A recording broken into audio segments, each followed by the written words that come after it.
Assalamualaikum warahmatullahi wabarakatuh. Hai guys, perkenalkan nama saya Kayla Aurelia Natasha. Saat ini saya duduk di bangku kelas 7B dan di PR IPM SMP Muhammadiyah 16 Surabaya. Saya menjabat sebagai sekretaris di bidang advokasi.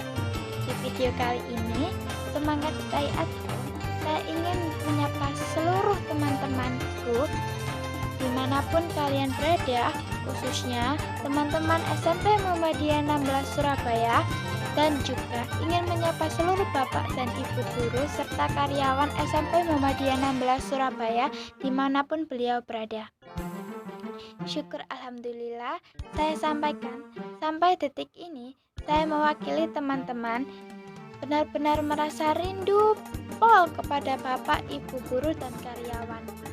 Namun, kami tetap harus bersemangat di rumah bersama keluarga kami hingga kami menyadari betapa indahnya ketika kami memiliki waktu bersama keluarga.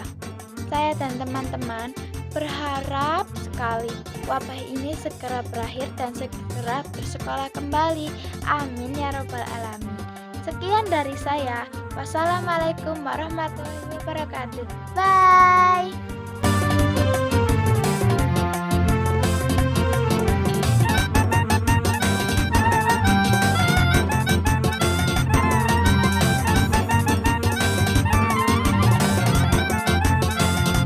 Bismillahirrahmanirrahim. Assalamualaikum warahmatullahi wabarakatuh.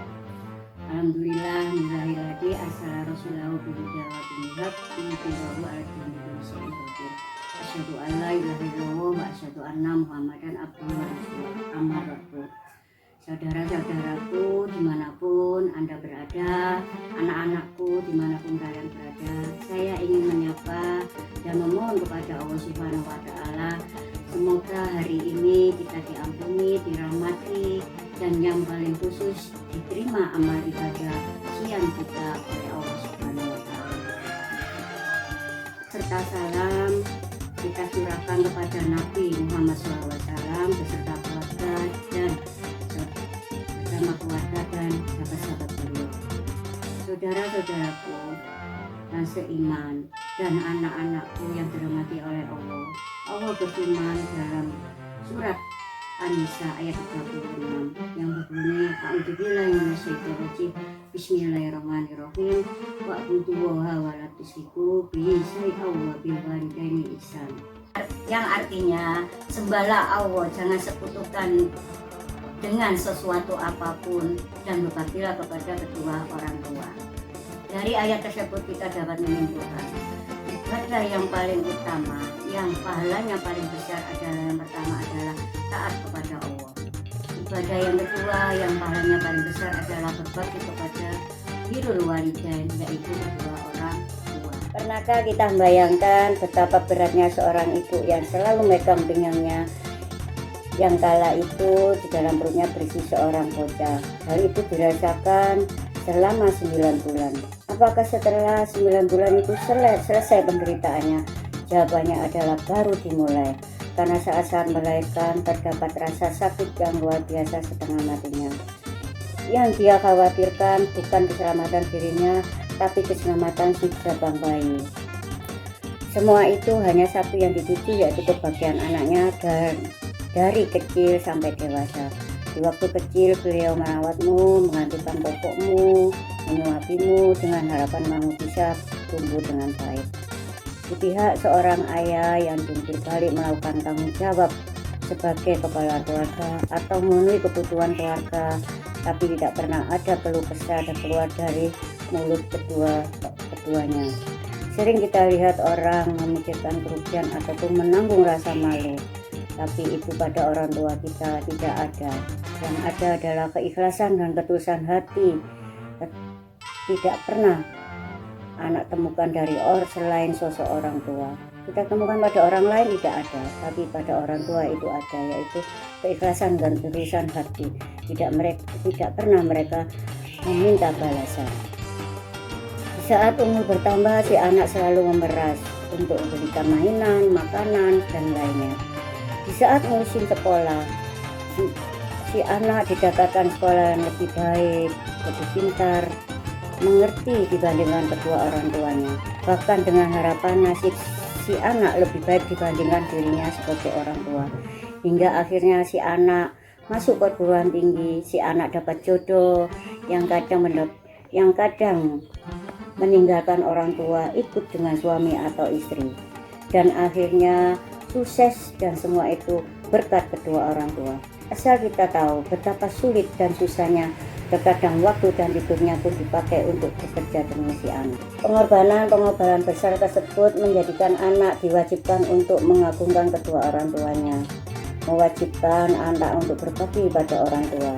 Kita sebagai seorang anak harusnya sadar dan berpikir dalam-dalam akan derita-derita yang dialami orang tua. Pernah kita berpikir untuk membalas apa yang mereka curahkan?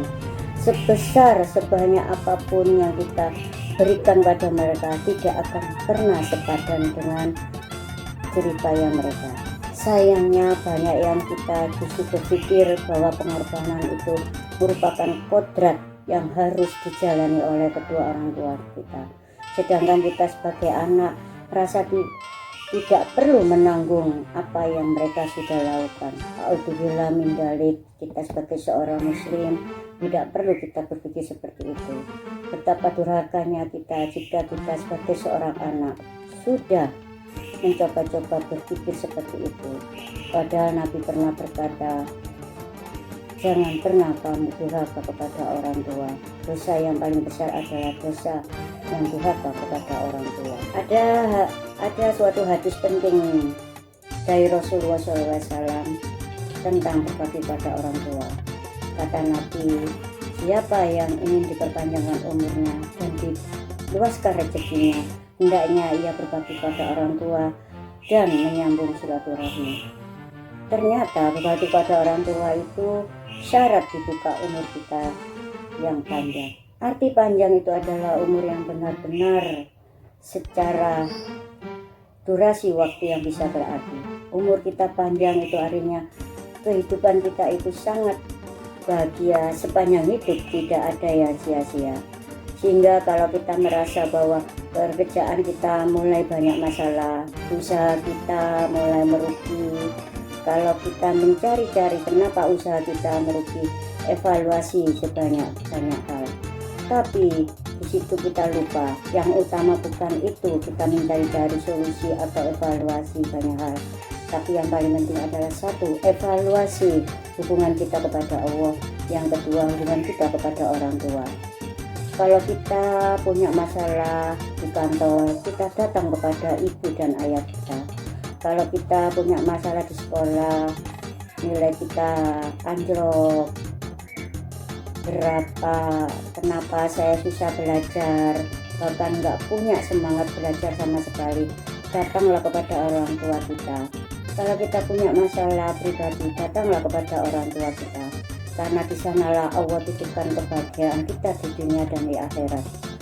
Umur dan rezeki, apapun masalah kita, datang dulu ke orang tua sebelum mengevaluasi hal-hal yang lain. Untuk kebahagiaan, kesuksesan, keuntungan itu ada di telapak tangan kedua orang tua kita. Cium tangannya sesering mungkin. Jangan potong bicaraannya, jangan duduk di tempat duduknya. Hormati kedua orang tua kita seperti raja kita, maka Allah akan memberikan banyak berkah dalam hidup kita. Cukuplah berbakti kepada orang tua, itu justru lebih bermanfaat bagi kita sebagai seorang anak. Tak usah muluk-muluk kita mencari hal yang lain untuk berbakti pada orang tua yang baik.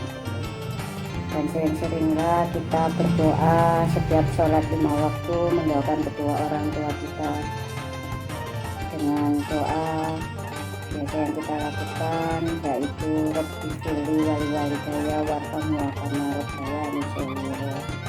Itu yang kita lakukan setiap hari, yaitu sholat 5 waktu.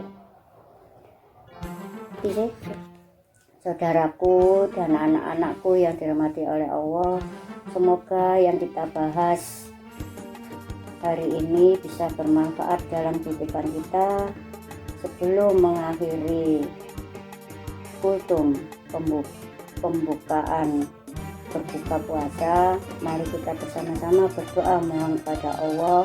Allahumma firli lana dunubana wali walidayya warhamna kama rabbayani shaghira. Ya Allah, ampunilah dosa-dosa kami, dosa kedua orang tua kami, dan rahmatilah keduanya sebagaimana mereka merawat kami sedari kecil. Wabillahi taufiq wal hidayah, walida walinaya. Subhanaka Allahumma wa bihamdika astaghfiruka wa atubu ilaik. Menunggalam yang musyurun. Wassalamualaikum warahmatullahi wabarakatuh.